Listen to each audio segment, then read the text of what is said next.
I don't know what I just saw. I know I saw Enter the Void, but I don't know what what? Right out of the gate, the film inundates you with sensory overload. Flashing images and flashing images. It's on a huge screen, so I'm just like, whoa, whoa, whoa, whoa. If I were an epileptic, I'd be screwed. And then the film starts and you're like, okay, I guess I'm on. Wait, it's in first person? Well, yes and no. The film is actually divided into 3 parts, the first of which is first person, and the second part is in third person, and the third part is in ghost vision. All the first person stuff, every few seconds the character blinks and everything goes black for just...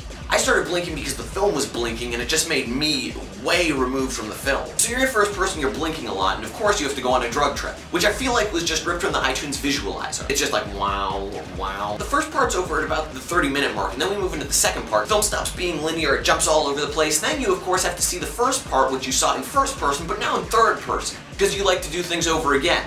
Over again, over again, over again, again. It felt at this point that we were about an hour and a half into the film, but wait, there's more. Actually, it was the extended edition cut, which means there's an entire extra reel. The film on its own is over 2.5 hours long, but now 12 extra minutes. At this point, the film just sort of became an endurance test for me. Why is it that films that are already long have extended editions? But anyway, as The Brothers Ghost, you watch over friends and your sister as you go through events, and you kind of go in and out of time as well, maybe. What I initially loved about this film was the editing. I'm sure a lot of cuts made Eisenstein smile and it's great. But as soon as we get into the third part, it is just one long sequence. All the scenes in Ghost Vision have a bird's eye view. So we're seeing our scene, it's more like this because we're top down. And suddenly we go swoosh, swoosh, swoosh, swoosh. Let's see all of Tokyo. Also, while in ghost mode, you transition in another fashion, and that's by jumping into objects. It starts to become a game of like, where can we fly into next? Oh, it's that lamp. We're flying into that lamp, aren't we? Are we gonna fly into the balloon? Yeah. Oh god, why are we flying into the fetus? No! In case you didn't know, there are a series of unsettling images. In the last 20 minutes, they go to a sex hotel, and that's when nothing is left to the imagination. Especially when they show that one money shot from inside a vagina. If you like flying in and out of things and pulsing lights and humming sounds, then Enter the Void is definitely for you. I personally still enjoyed the film, however, I was definitely tested at some points. Performances are good across the board, and everybody shows an emotional rawness, which you especially appreciate for all of its gritty content. And man, oh man, the symbology. Enter the Void is a critical studies major's wet dream.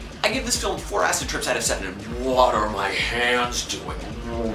So those are my thoughts on Enter the Void. Leave your thoughts in the comments below. You can also click here for any previous reviews. Or you can follow me on Tumblr. You can check out my text review for the premiere of Bob's Burgers there. And of course I'll be reblogging photos and such. So by all means, follow me there. And keep on watching.